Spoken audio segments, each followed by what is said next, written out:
Okay, hey there, and welcome everybody.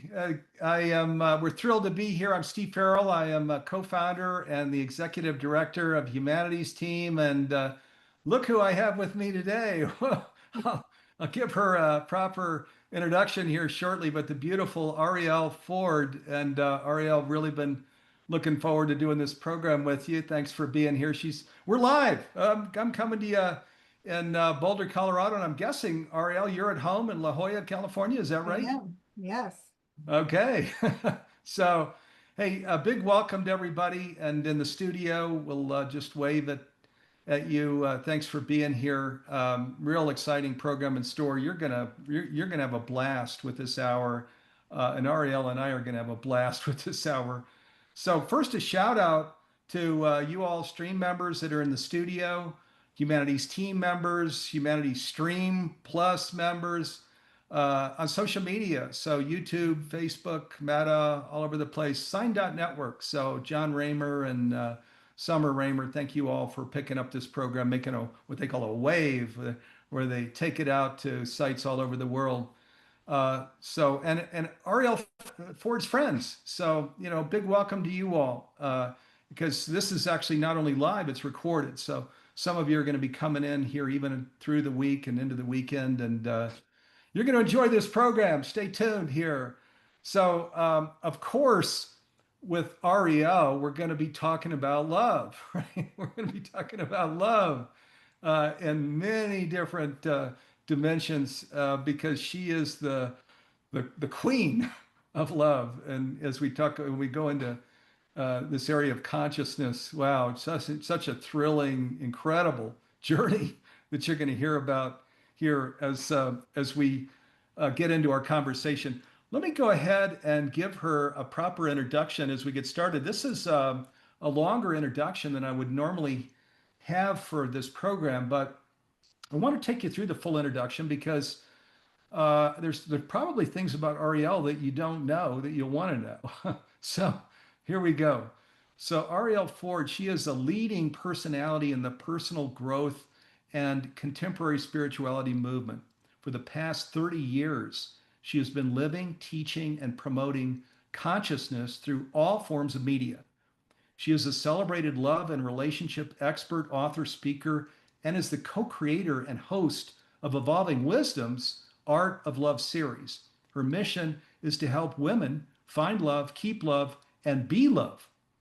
As the president of the Ford Group, Arielle was widely recognized as America's foremost book publicist and was instrumental in launching the careers of many New York Times best-selling self-help authors, including Deepak Chopra, Jack Canfield, Mark Victor Hansen, Neil Donald Walsh, Don Miguel Ruiz, and Debbie Ford, her sister.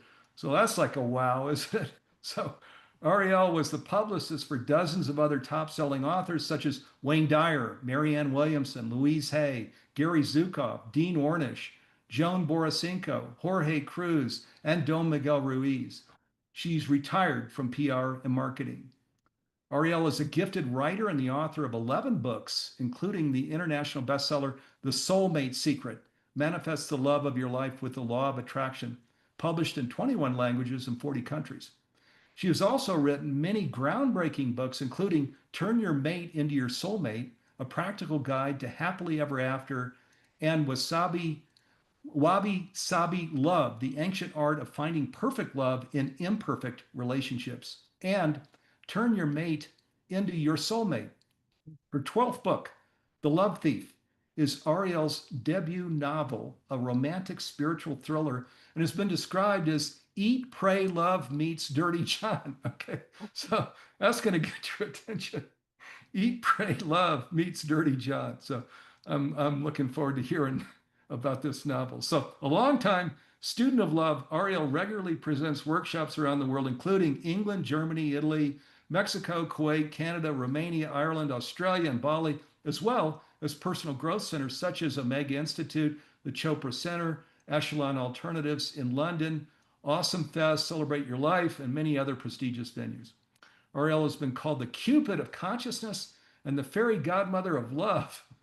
She lives in La Jolla, California with her husband, soulmate Brian Hilliard, and their feline friends. And so big welcome to you, Arielle. Really great to have you with us. Thank you, Steve. It's good to see you. It's been a long time. Yes, it is. Yeah, this is awesome. We are excited to have you on the program. And we were just chatting a little bit, of course, before coming on the program. Boy, if you have any educational programs, I should talk to you later about putting them on stream if you wanted to. Our consciousness raising global streaming platform that it's become actually the largest global streaming platform for consciousness raising education. So, and Arielle, I want to share, has helped us immensely. We were talking. She put us in touch with our publicist a few years ago, and wow, we really went to the moon and back with that publicist. So Arielle has been incredibly helpful to us. So great to have you with us, and it's beautiful weather here in Boulder, Colorado. La Jolla, I mean, is almost always beautiful weather, isn't it? It's extremely hot and humid right now for us. It's in the 80s and high humidity, so it's unusually warm. But other than that, I live in paradise, so I'm not complaining. Sounds good. So, Arielle, there's so many things I want to get to. Let's just dive in. First, I do know a fair amount about your personal history and how you were knocking yourself out, I think, as you were calling it. Helping Deepak and all these. I shared, the who's who, right, in our industry. You were helping them launch and book publicists and all of these things, and then you sort of got your own you got wise, right, and moved in became really deeply conscious in your own way, in a very unique way. Can you tell us a little bit about that story? Because I find it fascinating. I've had so many transitions and so many careers. I'm not exactly sure what you're referencing, but I stopped doing book publicity at the end of 2004. I realized at that point that media had changed after 9/11, and the world was no longer deeply interested in self-help, personal growth, and spirituality. They were interested in let's go to war. And it was very frustrating. So I just sort of over one weekend decided to quit and just close up shop, really not knowing what was next, but trusting that something was on the way, and also realizing that if I didn't make space for something new to land into, it wouldn't show up. And within, I'd say 60 days, I got a remarkable phone call from Gay Hendricks.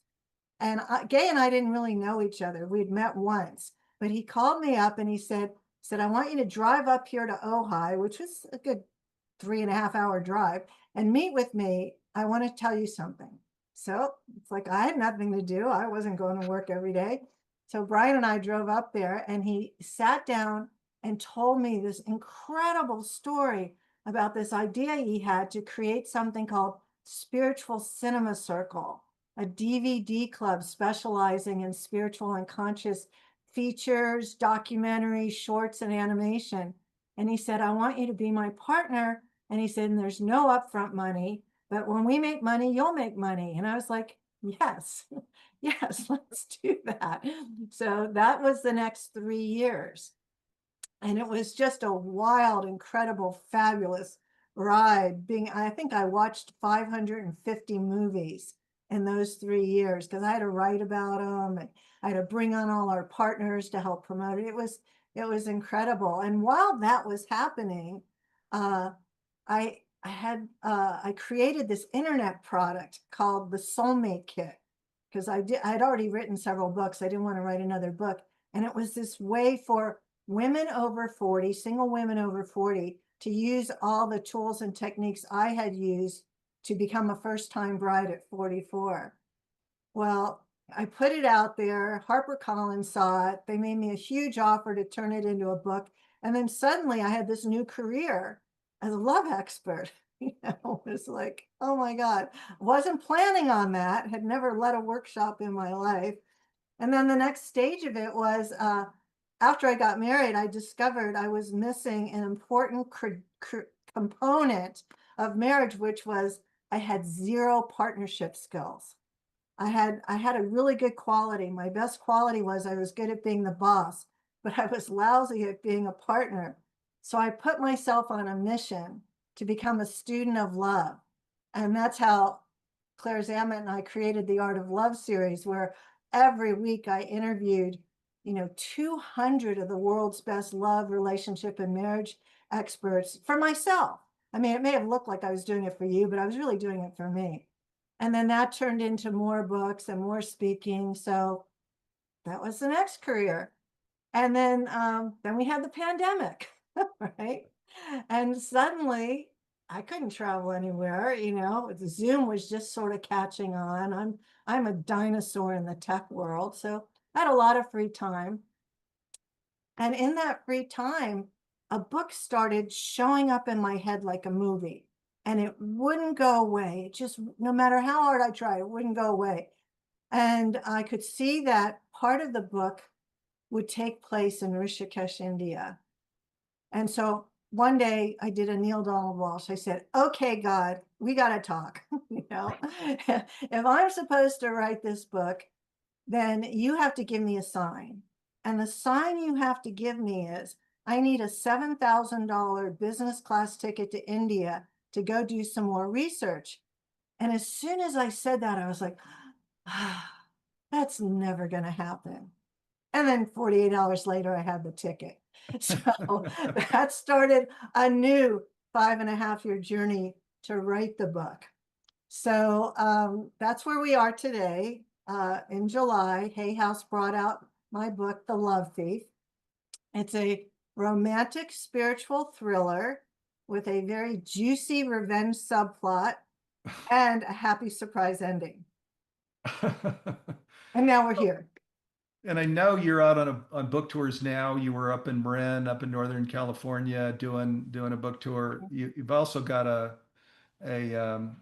I saw a group you're taking over to India. So you got a lot going on. Take us deeper into Love Thief. That description I was reading in your introduction is just that's pretty inviting. So yeah, what was so this was a debut thing for you where you came Yeah, over to yes, I've written 11 nonfiction books. Never once in my life did I have the conscious thought, oh, I should write a novel. Never until it showed up, and it was inside of me, kicking and screaming to get out. So the story is about a 38-year-old woman named Holly, who her entire life has been hoping, wishing, dreaming, waiting for Mr. Right and the white picket fence and the 2 kids and the golden retriever. And now she's got geriatric eggs and he hasn't shown up, and she's in a panic. And then suddenly one night he appears and he shows up, and it's beyond her wildest dreams, and everything is fabulous for a short amount of time until who he really is shows up, at which point he breaks her heart, crushes her dreams, she nearly dies, and is, for the first time in her life, depressed and bereft.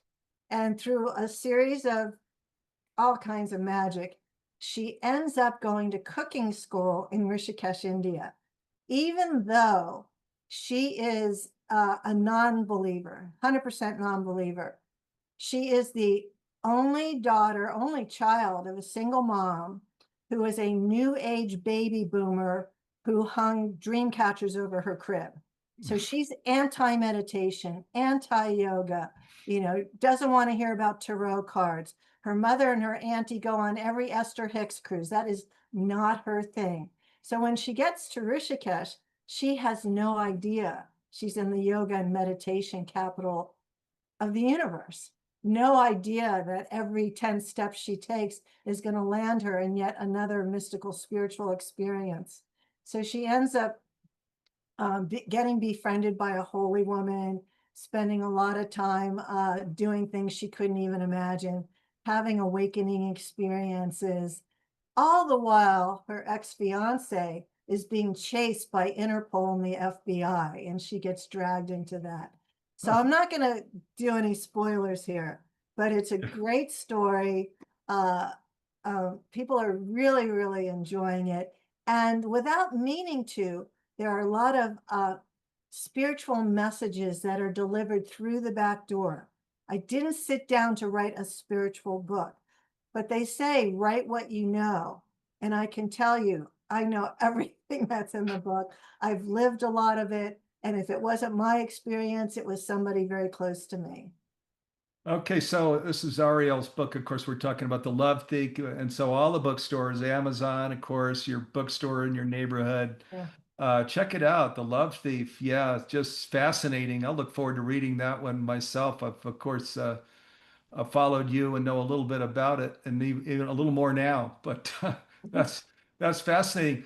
Arielle, one of the things you shared that I'd love to go down into, because I think, male and female maybe wrestle with this when you shared, you were really good at being the boss, right? But maybe not so good at being a partner. Boy, I'll bet you that one, a lot of people really heard that. So what are some of the steps? What are some of the things that are involved? Because people that know you also know it's always you and Brian everywhere. This Cupid couple walking around doing all of these amazing things. So you've clearly mastered partnership. So what are some of the steps that are involved there? Well, I was a female entrepreneur, quite successful, used to being very willful and controlling and micromanaging and having things done my way because it was my business. And it never occurred to me that when I got married, I would have to sort of lighten up on all of those things because I had married a very heart-centered but very alpha male. So I'll just give you one example of stuff I didn't know. So we got married in 1998. Deepak was a client for 12 years. So Deepak was a very big part of our lives because he also had a home in La Jolla. And Brian and I had a literary agency together, but he used to leave the office before I did. So I get home from work one day and I walk in the door. It's like, oh, by the way, we're having dinner tonight with Deepak and Rita, such and such restaurant, such and such time. And Brian gives me this very strange look. And I'm like, well, what's the matter? I don't understand. You love Deepak. I thought you'd be happy to go. He said, that's not the point. It's like, well, what is the point? He said, you didn't ask me. And I said, well, no, I didn't ask you because I knew you'd want to go. He said, but still, you didn't ask me. And so, like, I'm on tilt. I was like, what is he talking about? And what I didn't know at that time, which I later learned, is that there was a study done years ago with over 80,000 men, and they were trying to find out what the single most important driver and interest in a man is in a relationship, assuming it would be sex. Well, it turns out it wasn't sex, it is respect. So Hmm. I had no idea about that. I didn't know that on a level he wasn't communicating, he was feeling disrespected because I made plans for him without talking to him. And it took me a few years to master that one. It's like, but there was just all this stuff, I was just used to not being considerate of what somebody else would want. I assumed somebody else would want what I would want. Now you would think in my 40s I would have known this stuff, but I really didn't. And I certainly wasn't demonstrating it. So finding love, I always tell people, is the easy part. Keeping love, that's where all the work is. So that's the short version. Wow, that was. I'm glad I asked the question because you took us on a journey there. Including I hadn't heard this before myself. Even now, that number one is respect. I mean, it makes sense, right? That you wanna feel like somebody's looking at you, honoring you, respecting you. Because if you're not respected, yeah, how far can you go? So isn't that interesting though that would be ahead of sex? I wouldn't have known, but makes total sense to me. Let me shift gears, Arielle, and go in another direction. You launched all of these leaders in this consciousness raising realm, what we call transformational education. So, and you've gone through your own journey into becoming conscious. So, and I know, just even before this program started, you were sharing some things. you've gone in a uniquely your own direction with what consciousness is, being a conscious person. What can you talk a little bit about that? Because I think it'll be a valuable thing for people to hear. You know, I don't know that I know the answer to that. You know, I know I have a lot of friends that are deeply on the path to enlightenment. They believe that's why they're here. That's the thing they want most desperately, to be enlightened. And I'm always saying, oh God, no, I don't want to be enlightened. I want to, and as I shared with you before the thing, I belong to the Anthony Bourdain school of philosophy, which says, and I'll try not to curse while I say it, um, your body is not a temple. It's an effing amusement park. Enjoy the ride. So if that's a conscious thought, then I'm a conscious being. But I don't think of it in those terms. I don't think that I have to prove my worth to be here. I'm here, I'm in a body. Clearly, I signed up for some of this stuff, and I'm going to try and be as graceful and gracious as possible as I make my way through this crazy thing called life, and have as much fun as possible. That's my personal philosophy. So if that's conscious, great, but being enlightened, no, thank you. Well, so one of the things in Humanities Team, of course, Neil Donald Walsh is our co-founder. We launched Humanities Team 23 years ago. Isn't that interesting? In Wilsonville, Oregon. And of course, Neil, as people know, is the author of the Conversations with God book series, 9 books. So there are many messages there. Of course, we are all one, right? That and this is now out in the world that wow, it's that we're actually all cells in the body of this, of the divine, of God, right? Cells in that body, and that it's we don't have some big war going on between some demonic thing and God. That it's actually not that at all. There's been so many messages and conversations with God, but the one I want to go to, relating to what you're sharing here, Arielle, is the focus on always on going with the soul, expressing the soul, which is a unique God residency, I'm going to call it, that's within each person, and that is that we don't need to create some logic thing of I need to focus on character and conversation and contributing, and which is what religion and spirituality often take us to, that place of just sort of we've got to logically do these things. What Conversations with God says is, hey, it's really simple. We're one, that there is a residency within you that is me, that is you. It's your soul. Go with your soul, that still small voice. Let it guide you. Go with it. And as you talk about your journey, I certainly hear that. you know, you are you are going with your soul. It's like, yeah, I've heard, and my friends are, but that's not me.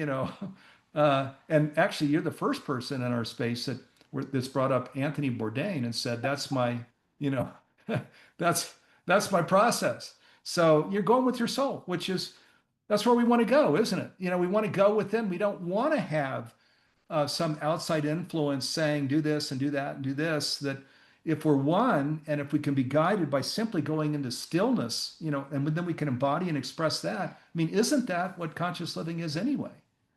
Well, you tell me. I mean, you're the consciousness expert here. I'm not. I mean, it sounds like it to me. I would say that one of the things I like about referencing Anthony Bourdain is that he's such a good example of how you can be genius level smart, be beloved by tens of millions of people, apparently have it all. He was doing what he loved. He was traveling. He was communing with cultures. He was a stellar writer. He loved music. He had friends. He had a wife. He had a child. And yet he died by suicide. And if that isn't sort of the poster child for what society has taught us to chase success and chase fame and chase money, and where does it get you? So I think that's an important part of the conversation. The other thing you've mentioned is I feel compelled to share with you a story I haven't told many people of how I met Neil Donald Walsh. So back in the day when I was making 100 phone calls a day doing publicity, I was on the phone with a CNN producer in Atlanta pitching God knows what. And I don't even know how the thing went, but the woman said to me, she said, "Oh, by the way, I just read an advanced copy of something I know you're really going to like." She said, "I'm never going to do anything with it. I'll send it to you." And she sent me Conversations with God. And I read the first 30 pages, and then I called, I remember I dialed 1-503-555-1212, and I said, "Do you have a listing for a Neil Donald Walsh?" And the woman said, "Oh, yes, right here." And she gives me the number. I call the number, and this man in a low, soft voice says, "Hello, this is Neil." And it's like, "Hi, my name's Arielle. Do you have a minute?" And we started talking, and I just like said to him, "Listen, I don't know who you are, but I just read the first 30 pages and I love this book. And here's why I love this book." We talked for an hour. And by the end of the call, he's like, "Okay, we have to work together." And that took a lot of hoops because at the time his publisher had no money, Neil had no money. And I said to him, "Okay, well, you don't have to pay me up front. You can pay me on the back end." He said, "What if there isn't a back end?" Eventually, I got him and the publisher over to Riverhead at Penguin, and they bought the book, and then Penguin hired me for several years. That is an unreal story. Yeah, that is an unreal story. I'll have to ask Neil about that one. Wow, Yeah. isn't that something? So that was back. So book one came out in 19 mid 1995. So Yes, that's how yeah, long ago it was. you were back there in the, so that's of course that's 30 Yes. years Yeah, ago. and then he Yeah, came to La Jolla and he met me and my sister, and we spent a lot of time together, and he was at my engagement party, and then I interviewed him for The Love Thief because Conversations with God plays a big role in that book, which takes too long to explain it. But anyway, Neil's always been very generous with me. yeah. Now he of course is we do things all the time, of course. There's this is all about really these key messages of Conversations with God, which have now, I'd say, have bled out in the world in many ways. There's so many messages, courses, movies, documentaries that are bringing in this non-dual, loving God. That as you know, talking to Neil, the big thing that people bring in is, Neil, this narrative is like too good to be true. Come on, this is too good to be true. Isn't that interesting?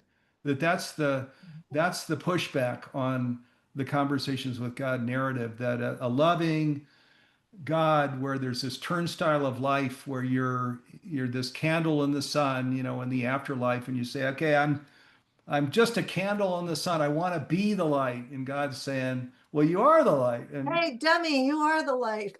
yeah, and God said, I got you. So you're saying you want to be the light in the absence of the light. That's what you're saying, aren't you?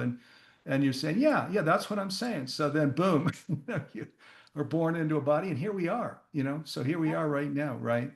And then we get to, through our souls voice, we're called to the particular things where we are the light. And you've been called to these really interesting, I mean, just unreal directions, really. I mean, right, the journey of your life, if you look at it, and we haven't even backed up to the beginning because there's no time, but wow, what a fascinating journey that you've been called to.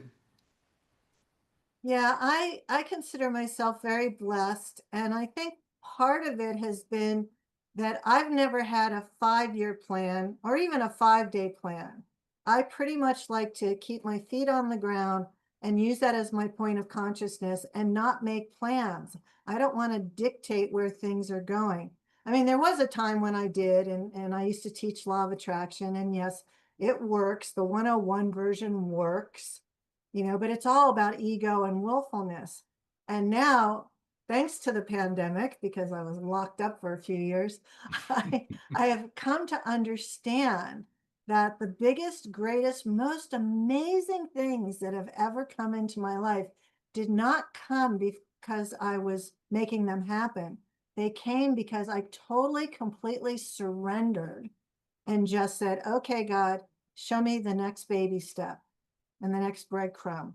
and I followed it, and I just did what the next right action was, as opposed to thinking, I need to have, I want to have, I gotta have. And now it's just like, ooh, I can't wait to see what happens next.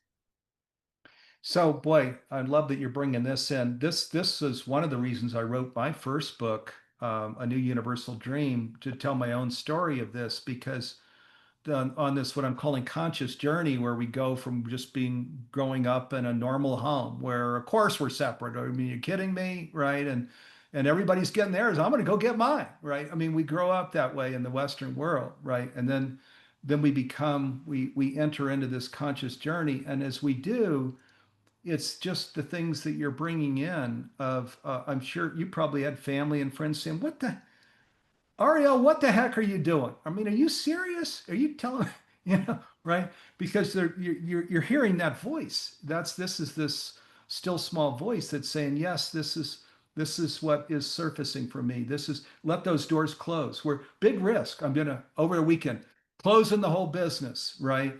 Have no idea what I'm gonna do. But that was what you were guided to do. And then you shared sort of the next chapter and the next chapter after that. This is an important component of the conscious journey, is that our friends and our family, they love us dearly, and they only are wanting good for us, where they're saying, what are you doing, right?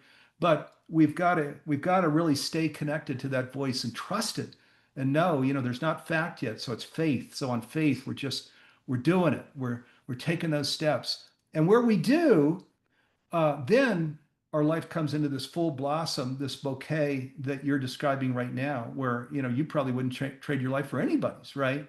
Because of what it's grown into for you. Yeah, and there have been years and years of difficulty. I mean, there were 3 years where I was sole caretaker to three people, two of whom passed, and one of them, thank God, lived. But it was just like, you know, can I do another day of this? It was just too much. So at this point, I kind of feel like, okay, the hard stuff's mostly over, now I can have some fun. But um, yeah, I'm a big believer in destiny. I don't think it's any accident that certain people show up or certain things happen.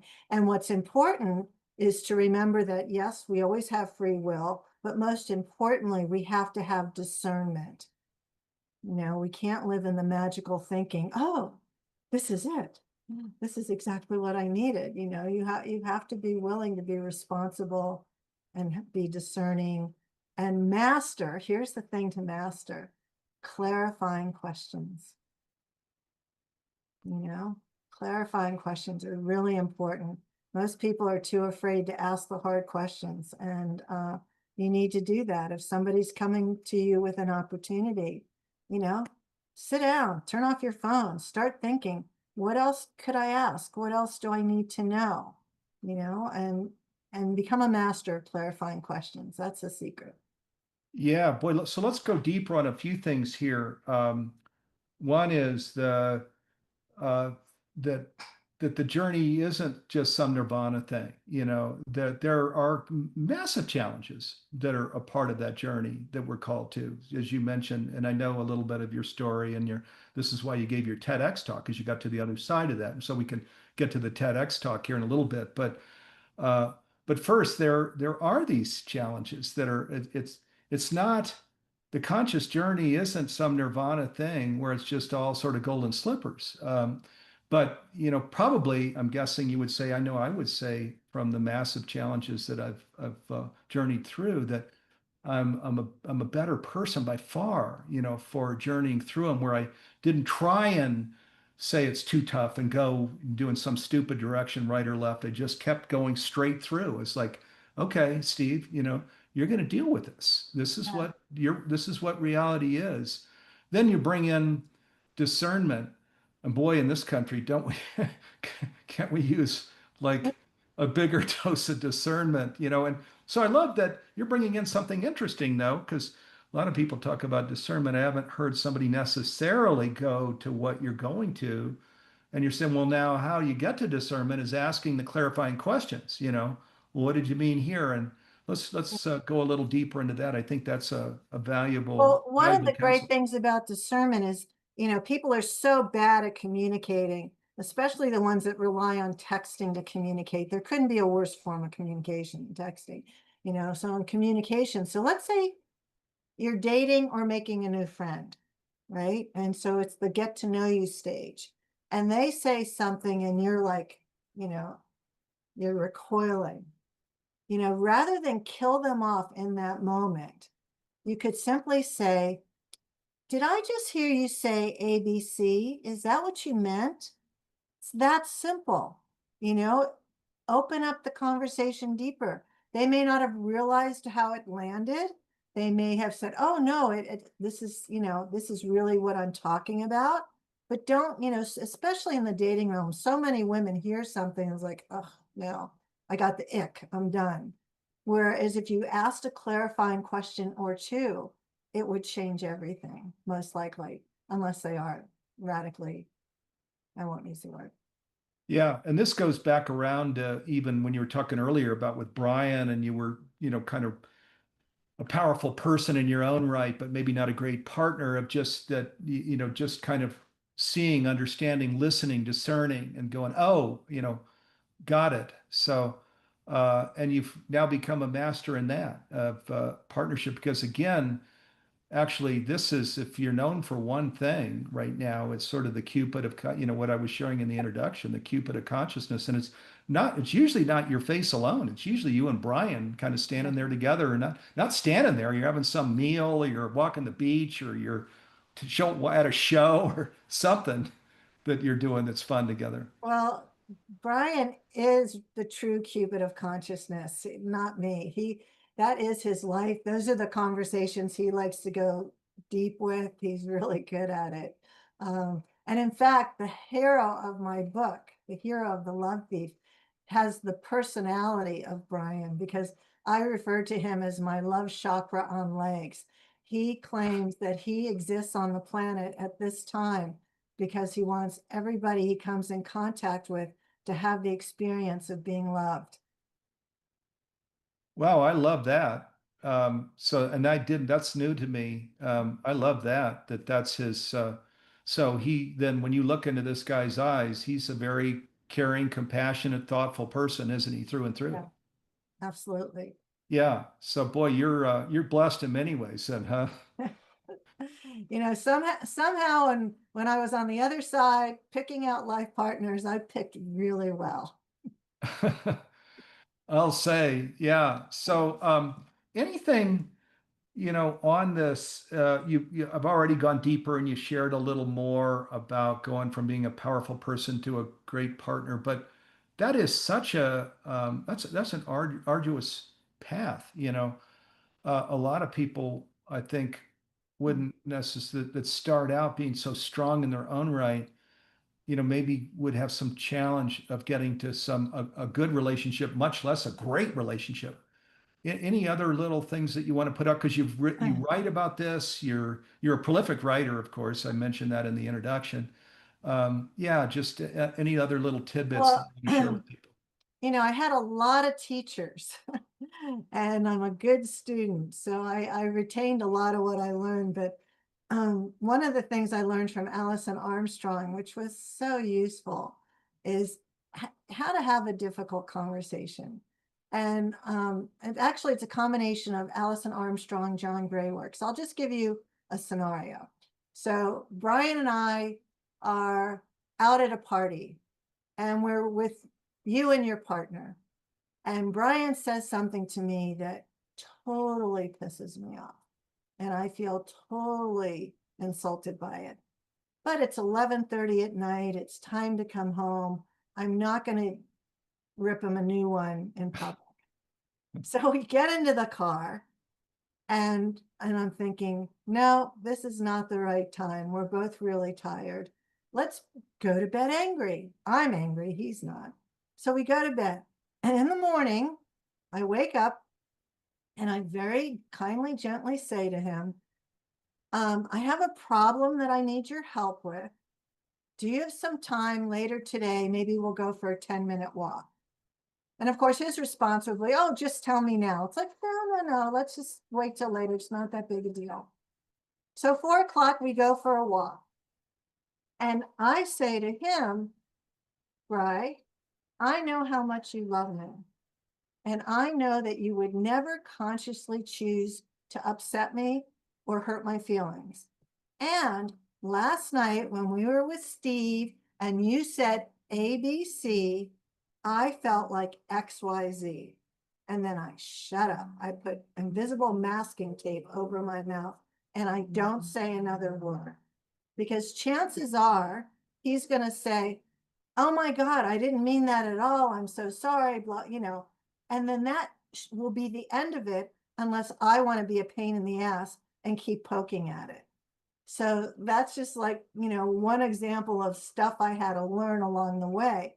There are other things. I don't know how many men are on this call, so some men may find this insulting, but I also became an expert at manipulating conversation with him. Like I know when there's a breakdown, I want to get it over with as quickly as possible and never talk about it again. Brian wants to dissect it for an hour and then come back to it for the next 3 days. So I've had to learn how to avoid making that happen.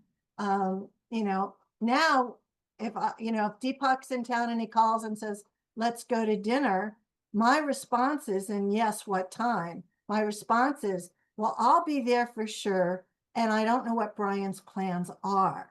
And then I'll call him and say, I'm going to dinner with Deepak. Would you like to join us? So I, learn how to do this in a way that serves me, because for me, it's always about me and also serves him. Yeah, boy, that is beautiful. And as you were talking here too, Arielle, it reminds me of a lot of things here with my partner because I met my wife. You may know I was in Silicon Valley. I was kind of one of these guys in the right place at the right time. Right as the internet was being born, I'm heading out with another guy with uh, we didn't have any money, we're in South San Francisco because that's the only place we could afford a teeny little executive suite. We drag in our used furniture and we start our business, but it was focused on the internet, and the largest companies that are wanting to design, install, and maintain their global networks like the Gap and Levi and et cetera, et cetera. And we knew a little more, than everybody else, including even IBM, my former employer. So everybody's hiring us and dragging us in, and we're growing like crazy from 2 guys to 175 when we sold it to NEC. And we started a second company that we took to 750 people and 75 million in 2 years. So I had all of that going on. And I met my wife in that first company. So and of course, so the relationship as it starts out is Steve is CEO and and Stephanie is a worker bee. And I didn't realize that in a relationship, boy, you got to find a whole new dynamic. Like that dynamic is not going to work at all. This, just the discernment of where we're two equal people and you're asking questions, a lot of the kinds of things that you're bringing in where I just became sensitive to, oh my God, I just had blinders on. I mean, I just didn't see it there in the beginning. And then I couldn't have the relationship I wanted, until I could work through that. Well, I always tell couples, don't ever work together. It's the worst possible idea, except in the rarest of occasions, because there's a power struggle. And, we women in business are in our masculine energy. You're always in your masculine energy. And, there's going to be things about who's right, who's wrong, who's control. And then you have different work styles. Brian and I started a literary agency together, and there were so many days I wanted to kill him because I'm the kind of person, something lands on my desk, I get it done, it's off my desk, I'm on to the next thing. And Brian's much more thoughtful now. Yes, he was in charge of vetting the contracts, which are long, many page legalese, pain in the ass things. And, so we'd get a contract in from a publisher and I'd give it to him.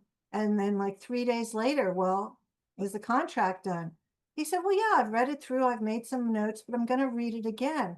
And I said, well, the author doesn't get the first payment and we don't get paid until we get the contract in. So could you hurry it up? but he had this process being a businessman per se. I was a made up entrepreneur, of how, and he was right, but it was just a different style that I didn't like. And it was just constantly a problem. Um, like somebody would want to meet with us at some early hour. And he's like, well, no, that's when I'm at the gym. And I said, well, can't you go to the gym later? No, I start my day at the gym and then I meditate and then I come to the office. Like he wasn't going to move his program for anything or anyone. So I love him to death. I'll go anywhere in the world with him, but I'd never start another business with him. Right. Okay, so let's go this. We brought in very, very briefly your TEDx talk. So I want to go in that direction. So in 2024, you created this TEDx San Diego talk with over 20,000 views, aging the Wabi-Sabi way, and you describe it as with laughter, gratitude, a splash of imperfection. Okay, and then you declared yourself a Wabi-Sabi queen ager. Okay. Tell us about that because I think we're probably going to find some real wisdom in this too here. So Arielle. wabi-sabi is the ancient Japanese aesthetic that is about finding beauty and perfection in imperfection. And so I made up the phrase wabi-sabi love and wrote a book about it because you are not perfect. Your partner is not perfect. And we have to live with each other under the same roof, which can be very challenging at times. So it makes sense to learn how to find the beauty and perfection in all their many flaws and your own. So I'll just tell you a story which really describes it. You know who Jerry Jampolsky is, right? I He do. wrote Yeah. Love is Letting Of Go of Fear. course. Yeah. So, and he was married, and while he was alive, he was married to Diane Sorrentzioni, and they had this great relationship. Although Jerry was, I think, 25 years older than Diane when they got married. So they get married, they move on to the houseboat in Sausalito, and Diane discovers that Jerry has an addiction. Jerry is addicted to poppy seed bagels. And every single morning he gets up before she does, goes in the kitchen, slices a poppy seed bagel, which sends hundreds of little black seeds all over Diane's white tile floor. He toasts his bagel, he puts a smear of cream cheese on it, and then he walks around the kitchen eating it, dropping even more little black seeds all over the floor. Now, Diane gets up every morning, same thing. She understands Jerry's older, can't get on his hands and knees to clean this up because you can't sweep poppy seeds. So she's on her hands and knees with a wet paper towel, getting all the poppy seeds off the floor. And this goes on for years, and she's fine with it because she loves Jerry.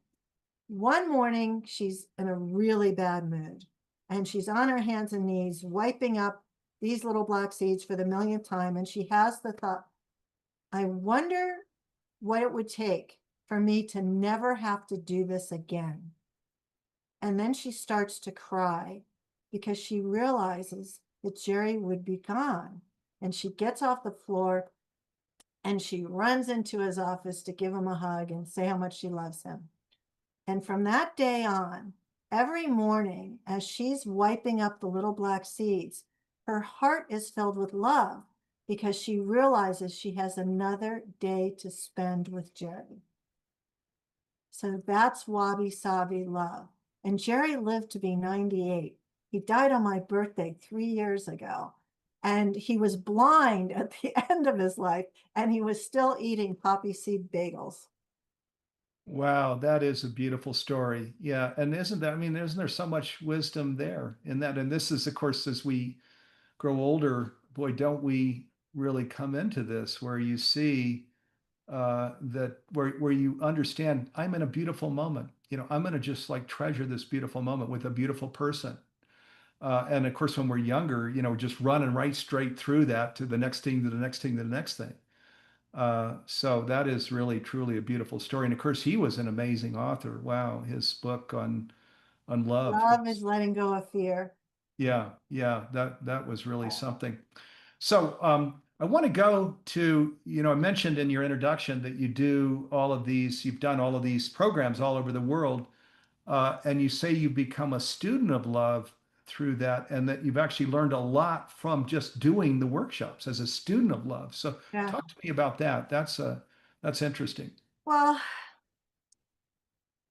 what I think one of the biggest things I've learned, which is also one of the biggest messages in the Love Thief, is what is love versus what love is not. And most people think love is a feeling. They think the state of being of love in love is what love is. And what the state of being in love is nature's greatest trick to get us to procreate. It's the world's greatest drug high. It's your brain on drugs. It's your brain on dopamine and serotonin and adrenaline and oxytocin, and nothing could feel better. I like to call it the socially acceptable form of insanity, and it is not love. You're doing this with a stranger. You do not know this person, but you're having all these feelings as if you know them. What love is really, real adult mature love, is a behavior, and it's a choice, and it's a decision, and it's an action, and it's a way of being.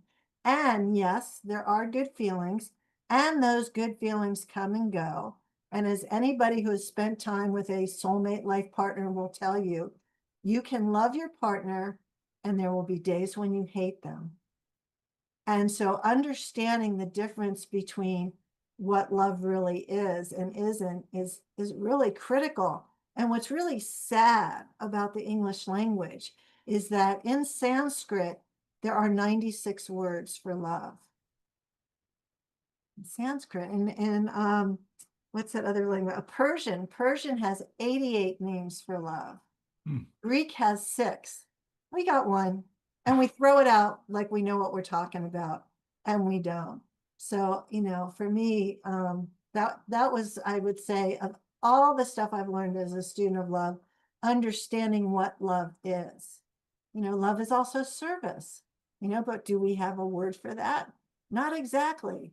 You can have an ex in your past, and people leave relationships all the time, and they say, "Oh, I love you, but I'm no longer in love with you," as Hmm. if that's a good enough excuse to break your vows and leave. Because here's the craziest latest statistics: 36% of men who get divorced later regret it, and 28% of women who get divorced later regret it. Because there's that Joni Mitchell song, you don't know what you've got till it's gone. And that's what happens. Yeah. I love that. Yeah. And of course, you were in the first love describing this physical nirvana love of the sexual, where you Yeah, just, chemistry. yeah, it's all that chemistry. And then this other love is this really deeper thing that has a lot of that does have discernment, and that is just, there's a devotion, a commitment, and of kind of weaving with what's going on. um, I'll bring in, just this other, for me, again, the conscious journey. It was, you were saying this was a good conversation earlier, because it's not like there's some one size fits all for the conscious journey. It means a lot. I think at the end of the day, it really does come to your soul's calling, which is kind of where we went with that. But um, so for me, this whole oneness thing, where we understand that we really are, conversations with God says we're Godding, right? In the sense that we're a cell in the body of the divine. Everything is, this table is, right? Everything is. And as I deepened into that, just what that brought for me, and this kind of becoming more open-hearted, becoming more in service, finding that I used to be the guy that I knew the hotel and everything that I wanted to do, and now I've grown into, well, what does everybody want to do? And that's what I want to do. I've grown in this very different direction through this conscious journey, that is where this oneness thing, where there's this reverence for God, for other people, for the planet, has just grown in an enormous way. And where love is now, that's actually the biggest thing in my life as part of conscious journey. Um, but so thank you though for guys will, and women will really relate to this, love is this just um, chemistry gone wild, you know, especially Yes, when we were younger, right? Boy, in your teens and 20s and 30s, but just get that's our clothes out of nature. the, That's nature. Nature wants us to procreate. So there's this appetite, there's this drive, and it's sort of no accident that, by late 30s, it's pretty much over for women, on lots of different levels and including the ability. Yes, now science has made it possible for women in their 50s to get a donor egg and to carry to term. I have friends that have done that, Um, but for the most part, sex is such a strong appetite. It's just yeah. so crazy that, at some point it's kind of a relief. It's like, thank God I can be a choice as opposed to must have. Yeah, got to happen right now. Right. Right. Yeah. So, okay. So, in our final minutes here, Arielle, what message would you like to leave with our audience here? Boy, what an incredible journey this has been in this hour-long conversation. So, where do you want to leave this? What do you want to share with the audience as we close? Well, let's see. I would say that trust the process, you know, just stop trying to make it all wrong. Like, we're living in very turbulent times. It's so easy to see what's not right. And I get triggered so easily by a lot of it. But I would say clearly when we're in the rear view mirror, if we're still alive 10 years from now, it might make a lot of sense. But for me, what I see, it's important that we try to find what brings us peace and makes us happy and start there. Because I'm sure you're familiar with the work of Heart Math, the Institute of Oh, of course, we work and Heart, closely, Deborah and right, Howard and and all of them. right, Yeah. right, right, and I used to do their PR too, and and getting into heart coherence because when we're in heart coherence, our electrical magnetic field goes out an additional 25 feet. So like I do my inner balance app every single day. Not only does it center me and get me ready and fill up my love tank for the day, it also lowers my blood pressure by a lot. So it's really good stuff. So I would say, yeah, really take care of yourself because even if you're not triggered and even if your things are going well for you, we are coexisting in this soup where there are 8 billion people having a simultaneous nervous breakdown. So you could be the happiest, most grounded, centered person in the planet, and you're walking through all this garbage and you're getting slimed. So take salt baths, jump in the ocean, cleanse yourself and try to have fun. Absolutely. Anthony Ordain. Yeah, so beautiful. Okay, that'll be the last word. So Arielle Ford, and the author of The Love Thief, and go out and check out this book. It's in bookstores, Amazon, etc. Wow, sounds like just an amazing book, and Arielle's other books. So Arielle, thank you. You're welcome. Thanks for joining me for the hour. What an incredible conversation it's been. Just gratitude. And to viewers, love and peace and blessings, you all. And as you know, we now on Thursdays do highlights with our instructors that are part of the Humanity Stream Plus community and streaming platform. And we've got a great guest here tomorrow that it's at the same time, 9 a.m. Pacific, 12 noon Eastern. So join us, everybody. Okay, Arielle. Thank you. Mwah. Love to you. Thank you for being here. Viewers, thank you. And we'll be back on the air tomorrow. Take care, everybody.